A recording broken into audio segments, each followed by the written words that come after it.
Saudara, Alkitab, ayat Alkitab, kalau dipotong-potong, orang bisa salah mengerti.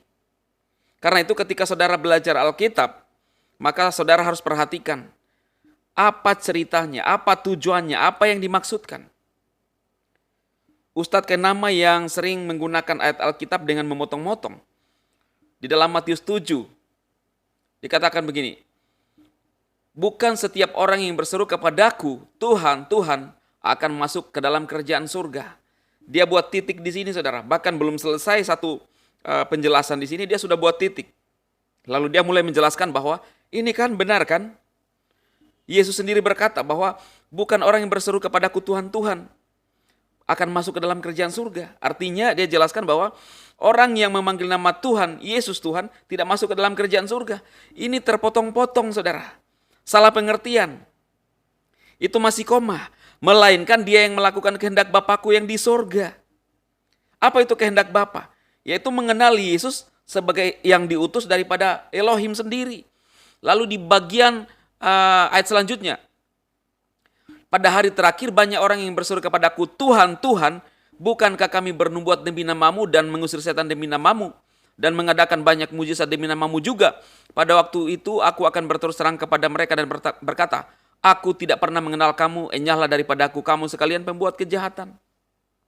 Jadi Yesus ini menjelaskan yang dimaksudkan adalah orang yang ketika Yesus datang menyatakan dirinya pada akhir zaman, kan jelas saudara ya.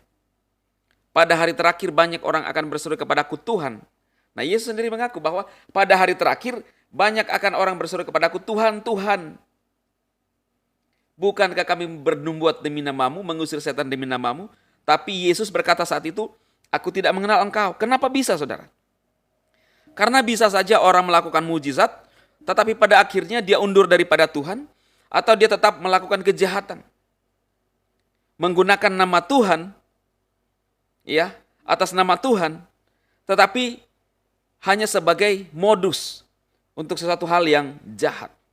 Yesus mengajarkan, saudara, mujizat daripada Tuhan itu bisa benar terjadi, tetapi jangan sampai kita ditolak oleh Tuhan Yesus sendiri, saudara. Bahkan ketika Yesus menyatakan bisa juga mengacu kepada orang yang mengatakan bahwa kami melakukan mujizat, tetapi kok engkau tolak. Bahkan Yesus sendiri mengatakan bahwa aku tidak mengenal engkau. Berarti saudara, kekristenan adalah bagaimana mengenal Tuhan, pribadinya, membangun hubungan yang intim dengan dia secara pribadi. Bukan bagaimana kita melakukan mujizatnya. Memang itu penting untuk menyatakan kepada dunia, saudara. Tetapi lebih daripada itu, maka hubungan keintiman dengan Tuhan Yesus, itu yang terutama dalam kehidupan kita. Karena itu saudara, biarlah ketika kita belajar Alkitab, jangan menerima apa yang disampaikan oleh siapapun kalau itu dipotong-potong. Harus jelas tujuannya apa yang dimaksudkan.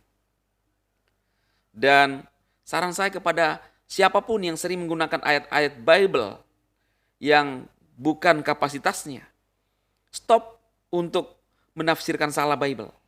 Dan saudaraku semua yang sering mendengarkan pernyataan-pernyataan siapapun ya, yang mencoba menjelaskan Alkitab tetapi dengan memotong-motong, jangan mau terpengaruh dan terkontaminasi.